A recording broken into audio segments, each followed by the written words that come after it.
अरे ये मान लो अभी कोर्ट ने फैसला दे दिया कि चीफ जस्टिस को दोबारा शामिल कर लो, फिर क्या होगा? अरे चीफ जस्टिस भी तो ईमानदार होना चाहिए। ये भी बात है। ये चीफ जस्टिस किसने कह दिया कि ईमानदार आदमी होगा? यह ईमानदार की गारंटी है जो चीफ जस्टिस बन गया, या वो सरकार का चमचागिरी से काम नहीं करेगा? और राहुल गांधी ने इस वक्त जो काम किया वो अच्छा काम किया, वो उसकी ड्यूटी थी और उसने अच्छा किया है, बखूबी निभाई है। I appreciate, people are appreciating बे राहुल गांधी ने ये अपनी जिम्मेवारी बखूबी निभाई। आज सुप्रीम कोर्ट का एक अहम डिसीजन आया है, जो मुख्य चुनाव आयुक्त हैं उसकी नियुक्ति को लेके जो सुप्रीम कोर्ट ने उस पर सवाल खड़े किए हैं। तो कैसे देख रहे हैं जिस तरह से सुप्रीम कोर्ट ने सरकार को फटकार लगाई है, कैसे कैसे ये मनमानी नहीं चलेगी? नहीं, अरे यही तो बात देश कह रहा है बार बार। इतने दिनों से केस पेंडिंग है, शुक्र अब सुनवाई पे आया है, देर आए दुरुस्त आए, यही तो बात शुरू से कह रहे हैं। इसमें रॉकेट साइंस ही नहीं, ये समझनी चाहिए थी। लोकतंत्र इसी का नाम है। लोकतंत्र जेब तंत्र नहीं हो सकता। जो अमेंडमेंट किया है उसको लोकतंत्र को जेब तंत्र बनाया, और जहाँ जिसकी फ्री एंड फेयर इलेक्शन कराने की ड्यूटी है उसकी अपॉइंटमेंट भी पूरी ईमानदार से, ट्रांसपेरेंसी से और एक नॉन बाइस्ड आदमी को उस पर चुनना जरूरी है, मर्जी नहीं है। यहाँ पे जो मैंडेट है कॉन्स्टिट्यूशन का और लॉ का, उसकी ऐसी की तैसी की पार्लियामेंट ने, उसको उस साजिश में देश का प्राइम मिनिस्टर शामिल है, क्योंकि वो लीड कर रहा है सरकार को। तो लीड करने वाले का मतलब है उसकी जिम्मेवारी ज़्यादा है। वैसे तो हमारे यहाँ कैबिनेट सिस्टम है, सामूहिक जिम्मेदारी है इस देश के अंदर, किसी एक की कोई जिम्मेदारी नहीं। ये शासन में होती है, राजशाही में होती है। लोकतंत्र में कभी किसी की, एक आदमी की कोई मर्जी नहीं होती। एक आदमी के पास कंसंट्रेशन ऑफ पावर होता है, और लोकतंत्र में पावर भी नहीं होती। हमारे संविधान में कई जगह पावर शब्द लिखा है, मैं कहूँ फ्यूचर में उन शब्दों को हटाने की जरूरत है। लेकिन वकील साहब, जब इतने दिन बाद 12-13 साल हो गए, आप देख रहे हैं, इतने समय बाद जाके सुप्रीम कोर्ट को याद आ रहा है कि पारदर्शी चुनाव होने के लिए निष्पक्ष एक वो इलेक्शन कमिश्नर होना चाहिए। ये तो गलत बात है ना। इसीलिए तो क्या है, असली ड्यूटी जो है संवैधानिक कोर्टों की, हाई कोर्ट्स और सुप्रीम कोर्ट की, वो ये है कि देश में कोई भी अंग राज्य का, वो सरकार हो, ब्यूरोक्रेसी हो, पार्लियामेंट हो, कोई भी गलत ऐसा काम तो नहीं करे जिससे संविधान का उल्लंघन होता है। संविधान की शपथ लेके, संविधान को नतमस्तक होके, और तुम संविधान के उल्टा काम करते हो, और हाई कोर्ट और सुप्रीम कोर्ट अगर चुप बैठती है, तो इसमें सबसे ज़्यादा अपराध अगर किसी का है, गलती किसी की है, तो हाई कोर्ट और सुप्रीम कोर्ट की है सबसे ज़्यादा। तीनों राज्यों के अंग काम गलत कर सकते हैं, असंवैधानिक कर सकते हैं, जानबूझ के कर सकते हैं, अनजाने में भी कर सकते हैं, मगर इसको संविधान की रक्षा करना, संवैधानिक मूल्यों की रक्षा करना, देश के लोगों के संवैधानिक अधिकारों का और फंडामेंटल राइट का सुरक्षा करना जिम्मेदारी हाई कोर्ट और सुप्रीम कोर्ट की है। ये प्रश्न अब लोगों को सरकार और अपोजिशन से पूछने की बजाय हमेशा हाई कोर्ट और सुप्रीम कोर्ट से पूछना चाहिए। हाई कोर्ट और सुप्रीम कोर्ट, मैं बार बार कहता हूँ, वो काम नहीं कर पाई हैं जो इस देश के संविधान ने इनको ड्यूटी सौंपी है। इसीलिए तो देश का ये बेड़ा गर्क हो रहा है। राहुल गांधी की बड़ी जीत मान रहे हैं इसमें? कि इसमें राहुल, एक आदमी की कहाँ जीत है? देश की है। अरे ये जीत राहुल गांधी की कहाँ से होगी और नरेंद्र मोदी की कहाँ से होगी? हार, जीत हार किसी नरेंद्र मोदी और राहुल गांधी की बपौती नहीं है। जीत हार का मामला नहीं है, शासन में जीत हार होती है। लोकतंत्र है, यहाँ पे सिर्फ मानवीय व्यवस्था हो सकती है, और मानवीय व्यवस्था संविधान के अनुसार, संविधान उसका मैंडेट देता है, संविधान में वो लक्ष्य है कि देश के अंदर हम सब लोग इसको आत्मसात करते हैं, और हमारा जो लक्ष्य है उस लक्ष्य में न्याय के बाद भी अगर प्रमाण नहीं होता, प्रमाणित न्याय के बाद अगर समाज में, घर में, परिवार में, देश के अंदर 145 करोड़ लोगों के बीच में फ्रेटर्निटी पैदा नहीं होती, वो न्याय गलत है, वो कानून गलत है, वो जज गलत है, वो प्राइम मिनिस्टर गलत है, वो अपोजिशन गलत है। जब ये है, अभी आपने देखा कि राहुल गांधी जो सीबीआई के डायरेक्टर पे अड़ गए थे कि मैं कोई रबड़ स्टंप नहीं हो कि मैं मनमर्जी आप चलाएंगे और मैं कर दूं, इसके बाद ही आया ये काम अच्छा किया। मगर राहुल गांधी की पार्टी को मैं ये कहूँगा कि इन्होंने मनमोहन के समय में, जब कानून बना था, जब मनमोहन प्राइम मिनिस्टर था, तो तब ये कहा था कि 3 लोग होंगे, लीडर ऑफ हाउस यानी prime minister, leader of opposition, और तीसरा चीफ जस्टिस। मैं कह रहा हूँ इनकी जरूरत ही नहीं तीनों की। फिर ये अपॉइंटमेंट करने वाले होते कौन है? क्यों इनको आपने किया? तो इसका मतलब आपकी मानसिकता शासन मानसिकता है।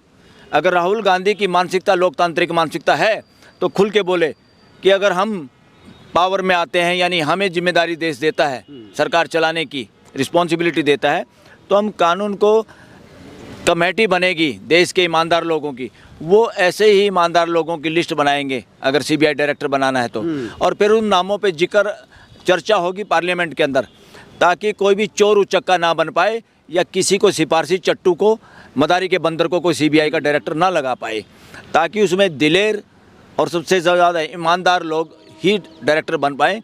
अब चाटुकार बनते हैं, जो गृह मंत्री की, प्राइम मिनिस्टर की चाटुकारिता करता है, उसके कहने पे गलत काम करता है, जिनको उन पे विश्वास होता है कि इसको रात कहेंगे दिन को तो रात बताएगा ये, इस तरह के लोगों की, इसलिए देश के संविधान के मुताबिक काम नहीं हो रहा। राहुल गांधी को इसमें भी सामने आना चाहिए, उसकी पार्टी को सामने आना चाहिए। और राहुल गांधी ने इस वक्त जो काम किया वो अच्छा काम किया, वो उसकी ड्यूटी थी और उसने अच्छा किया है, बखूबी निभाई है। I appreciate, people are appreciating बे राहुल गांधी ने ये अपनी जिम्मेवारी बखूबी निभाई। अगर राहुल गांधी इसी तरह से मुद्दों पे अड़ते रहे और अपनी बात को सही ढंग से रखते रहे तो कुछ चीज़ें बदलेंगी?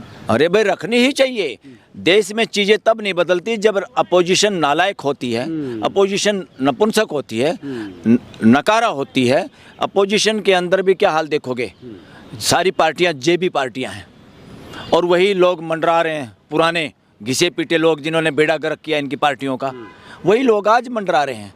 चाटुकारों की भरमार है। इन्होंने यहाँ कोई वेणुगोपाल नाम का कोई आदमी है केरल का, जो इनका महासचिव है, क्या है, कांग्रेस में, जिसकी कोई जनता में घुसपैठ नहीं, आधार नहीं, और अभी तक ये मेरे ख्याल में केरल में सीएम का अभी आदमी फिक्स नहीं कर पाए, डिसाइड नहीं कर पाए। क्या है ये, कोई चाटुकार को ढूंढ रहे हैं क्या? चाटुकार को नहीं ढूंढ रहा, ईमानदार को ढूंढना है, अच्छे आदमी को ढूंढना है, जो सबको साथ लेके चले, उसको ढूंढना है। उसको नहीं ढूंढना जो राहुल गांधी की चमचागिरी करे, उसको नहीं ढूंढना जो राहुल गांधी की मम्मी की चमचागिरी करे, उसको ढूंढना है जो कांग्रेस का रियल में टारगेट है, लक्ष्य है, संविधान के अनुरूप जो बातें हैं, उस काम पे जीने वाला, उस जैसा आचरण करने वाला। इस तरह के लोगों को हाथों में नेतृत्व देना चाहिए पार्टियों को, वरना पार्टी ही सबसे बड़ा शरारती गेम कर रही है देश के साथ। चुनाव आयुक्त, जो चुनाव आयोग के चुनाव आयुक्त हैं, उनकी जो नियुक्तियां होती हैं, पहले आप जब सुप्रीम कोर्ट के जज इसमें शामिल किए गए, मुख्य न्यायाधीश, उनको हटा दिया जाता है, तो जब उनको हटाने की क्या जरूरत है? आपको तो चुनना है ना, कोई निष्पक्ष चुनना है। अरे ये मान लो अभी कोर्ट ने फैसला दे दिया कि चीफ जस्टिस को दोबारा शामिल कर लो, फिर क्या होगा? अरे चीफ जस्टिस भी तो ईमानदार होना चाहिए। ये भी बात है। ये चीफ जस्टिस किसने कह दिया कि ईमानदार आदमी होगा? यह ईमानदार की गारंटी है जो चीफ जस्टिस बन गया, या वो सरकार का चमचागिरी से काम नहीं करेगा? मैं तो कह रहा हूँ चीफ जस्टिस का कोई रोल नहीं इसमें, वो अपना न्यायालय करें। सीबीआई का डायरेक्टर कल गड़बड़ करता है, सीबीआई के खिलाफ केस आते हैं यहाँ पे, और चीफ जस्टिस उन केसों को लगाने वाला होता है। जिसको चुनने में उसका हाथ होगा, उसका केस कैसे लगाएगा? उसको भ्रष्टाचारी आदमी को पकड़ेगा कैसे? फिर अपने चुने हुए आदमी को फिर भ्रष्टाचारी कैसे कह पाएगा? तो कोई रोल नहीं चीफ जस्टिस का। चीफ जस्टिस को और जजों को हर काम से, अपॉइंटमेंट के काम से हटा देना चाहिए। देश में कई सारे तो कानून, पैमाने क्या होने चाहिए? पैमाना सिर्फ ईमानदार लोगों की, नॉन पॉलिटिशियन लोगों की एक स्क्रीनिंग कमेटी, जो अच्छे लोगों को लोग अप्लाई करें, एडवर्टाइजमेंट करके वो करें कि डेपुटेशन पे मांगा जा रहा है, आप अपना अपना बायोडाटा दीजिए। सभी अफसरों को बराबर मौका मिलना चाहिए, चमचों को क्यों मिलना चाहिए? इस देश में जितने आईपीएस ऑफिसर हैं जो सीबीआई डायरेक्टर बनना चाहते हैं और अच्छा काम कर सकते हैं और अच्छा काम कर रहे हैं, उनके लिए ऑप्शन क्यों नहीं?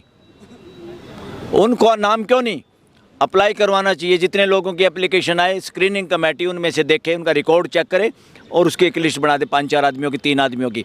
जो फाइनल 3-4 आदमी हैं वो पार्लियामेंट में डिसाइड हो, फिर इनमें से सबसे योग्य कौन है। तो बहुमत के आधार पर हो जाएगा ना? हो तो जाएगा बहुमत के, मगर अपोजिशन या सब लोगों को बोलने का मौका तो मिलेगा। वहाँ कोई आदमी बेईमान होगा, ठग होगा, चमचा होगा। कितने बिलों पे मिला है मौका बोलने का? अरे नहीं, जितना भी मिला है, जितना मिला है वो तो इनको देखना है ना। अपोजिशन को या देश के लोगों को, जनप्रतिनिधियों पे कहीं तो विश्वास करना पड़ेगा। क्या करें, बनाए तो हमने हैं। चाहे वो पोजीशन के, अपोजिशन के, member of parliament is member of parliament, position opposition नहीं है संविधान के अंदर। इसलिए वो है जनप्रतिनिधि। जनप्रतिनिधि तो एक ही बहुत है, अगर जायज़ बात देश के सामने किसी को एक्सपोज करने की हिम्मत रखता है तो 550 की जरूरत नहीं है। वो बेशक 550 आदमी मिलके मेजोरिटी में किसी गंदे आदमी को चुन ले, मगर एक आदमी जो काम कर सकता है वो 550 पे भी भारी पड़ता है। तो आने वाले जो समय है चुनाव में, यूपी के भी चुनाव आ रहे हैं और देख रहे हैं कि एसआईआर की घोषणा भी कर दी है, तो क्या चुनाव आयोग, जो नए चुनाव आयोग बनेंगे, क्या उसमें निष्पक्षता हो सकती है? अभी तक तो शासन मानसिकता वाले लोग कभी भी निष्पक्षता और फ्री एंड फेयर चुनाव नहीं करते संवैधानिक संस्थाओं में। सब चमचागिरी को देखते हैं और ये देश में लगातार हो रहा है। इसको बदलाव की जरूरत है। अब देखिए ना, हाई कोर्ट, सुप्रीम कोर्ट के जज कौन सा मेरिट पे आते हैं क्या? इनका भी कोई चुनाव होता है, कॉलेजियम से आ जाते हैं और तरीका है सरकार का। सरकार दबाव बनाती है, अपने आदमियों को फिट कराती है, ये सारा है। इसका मतलब फ्री एंड फेयर नहीं है। इसलिए, और जहाँ पे देश में अभी तक भी सभी को मौका नहीं मिल रहा, चंद लोग, चंद घराने के लोग जज बन रहे हैं। और जज बनने के लिए ये कहने की बात और है, कोई कहे कि जज ऐसे बनते हैं। जज भी हाई कोर्ट वाले जज, ये तो जज ही स्टेटमेंट दिए, जजों ने स्टेटमेंट दी, ऑन रिकॉर्ड है कि हाई कोर्ट के चीफ जस्टिस दिल्ली के चक्कर काटते हैं सुप्रीम कोर्ट में आने के चक्कर में, और यहाँ के जजों की चमचागिरी करते हैं। तो पदों की लालसा तो हर जगह है। और इसी तरह यहाँ पर भी वही है कि रिटायरमेंट के बाद, ये तो जेटली ने कहा और मार्कंडे काटजू ने के बयान है, पढ़ लो देश। मार्कंडे काटजू ने कहा कि सुप्रीम कोर्ट में इवन उन्होंने उस पर चंद्रचूड़ के बारे में कहा था, ये आदमी रोज़ चक्कर काटता था इलाहाबाद से दिल्ली, यहाँ पर सुप्रीम कोर्ट में कैसे आऊँ, इसको बहुत जल्दीबाजी थी। इसी तरह से खुद जेटली ने कहा था कि सुप्रीम कोर्ट के जज या हाई कोर्ट के जज इस तरह से फैसले देते रिटायरमेंट के नज़दीक, ताकि उनकी अपॉइंटमेंट हो जाए किसी ट्राइब्यूनल में, कमीशन में। ये चोरी के दरवाजे खोले हुए हैं और इनमें किसी जज की अपॉइंटमेंट होनी ही नहीं चाहिए। सिर्फ अच्छे वकीलों की होनी चाहिए, ईमानदार लोगों की होनी चाहिए, ईमानदारी उसमें नंबर 1 पे होनी चाहिए। जैसे सीबीआई के डायरेक्टर को फिर से आगे 1 साल के लिए उनका कार्यकाल बढ़ा दिया, आखिर क्यों? बढ़ाना नहीं चाहिए था। हाँ, जब नए चुनने की बात, वो तो इन्हीं का चमचा है, उसका नहीं बढ़ाना चाहिए था।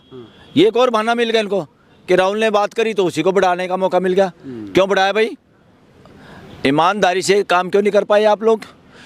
राहुल गांधी को पहले लिस्ट क्यों नहीं भेजी तुमने? सिर्फ बुला के उसको ऐसे जैसे कोई शादी पे मंडप कर दिया, बस आ जाना और लंच कर लेना। That is nonsense on the part of prime minister and the government.